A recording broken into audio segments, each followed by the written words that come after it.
Hi, it's me, Mr. Guy. In this video, the things I will talk about will be from the perspective of someone who makes games, and however minuscule and however small, I am still a part of the game industry and an online figure of some sort. The moment you start to make games, your voice has more weight, basically. You're held to a higher standard, and you are put under a lot more scrutiny. Personally, I don't like the fact that I have to deal with this shit because even though I make games, I consider myself a regular person that just wants to play good games. So this topic is very difficult for me to talk about because I need to fucking tiptoe around every single thing that I say, every fucking topic. And it's also part of the reason why I don't say anything on various topics like politics and shit like that, because you stand to gain very little, but you also stand to lose a lot. I prefer to just do my job, make games, deliver products that people like, and that's it. I'm not interested in participating in various cultural wars and whatnot. So if that's the answer you're looking for, you can stop the video here. If you're interested in more of my thoughts, keep on watching.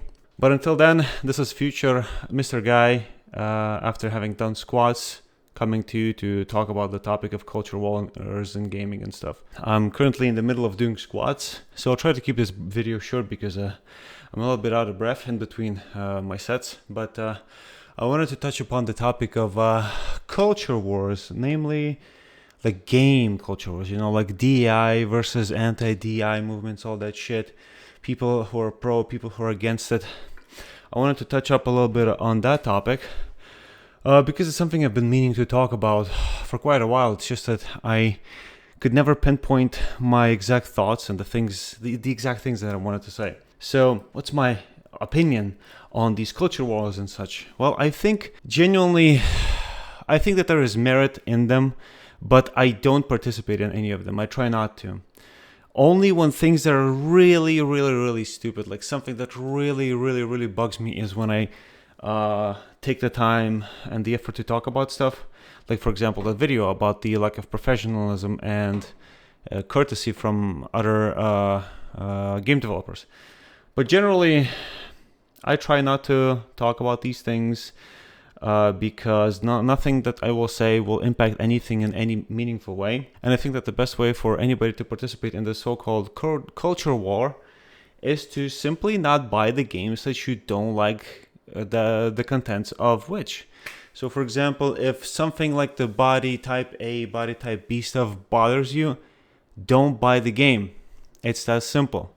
If you complain about it loudly, but then you go and buy the most expensive edition of that game anyway, that achieves fuck all. To a publisher and to the investors of that publisher, the only thing that matters is revenue. If you tell them how much they suck cock and then you proceed to buy their products, figuratively speaking, they laugh at you. They think you're a fucking idiot.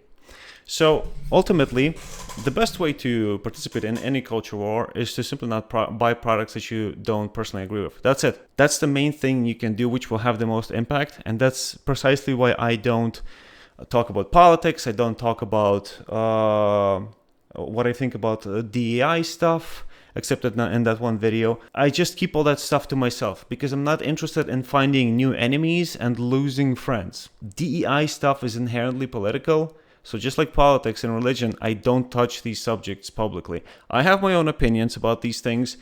I discuss them with my friends in passing, but ultimately I'm not like, this is the Video Gamer Podcast, number 57. Today we're going to talk about a very important gaming subject, also known as women in gaming and its effect on the Industrial Revolution. I don't do that stuff because it's pointless, because ultimately the changes that people want, they come from not buying products to send publishers a message. If you complain loudly on Twitter and then buy the game anyway, that does nothing. Think about it this way. A publisher or whatever does not give a shit about a Steam rating of a game. If a game has 100 million sales and a rating of 30% positive, what does that tell the investors of the publisher? It tells them that they did the right decision, because the only thing that matters is the 100 million sales.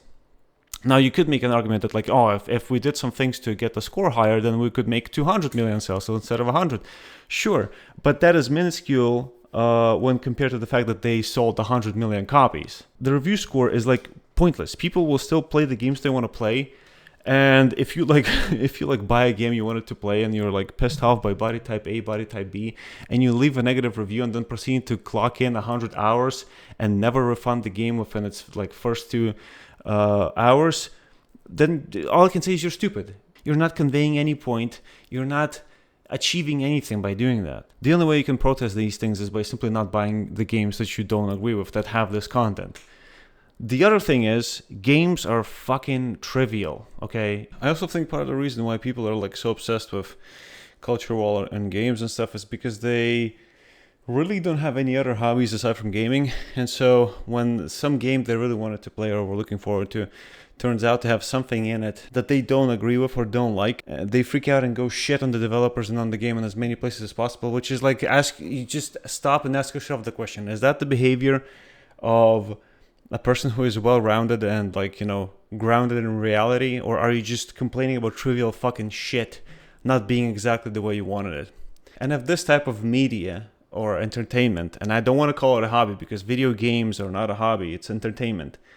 If this type of entertainment is so bad right now and filled with so many things that you personally don't like, just don't buy games, go do something else, lift weights, practice kickboxing, some kind of sport, like physical activity, I don't know, something. Get a hobby of some kind. Come back in a couple of years when the market has stabilized itself and changed its course because you sent a message by not buying any of these products that you don't like the contents of, and then enjoy the result of not participating in this type of media. Ultimately, that's the best and most sane thing you can do, because mindlessly harassing developers, making their life worse, and just shitting on the developers and the game in as many places as possible, it's not going to achieve the thing that you want it to achieve. If a game is so far into production and you say, fix it or now I'm not buying the game, guess what? It took years to make the game. If a bunch of angry people say we don't like it, what the fuck are they going to do with years worth of work? Are they going to suddenly change all of it in 3 months? Or like 4? Or however much time was left until release? It's not happening. So that's all I wanted to talk about in this video. To wrap it up, all nice and good, I don't participate in culture war stuff because I think it's pointless. Thanks for watching. See you next time.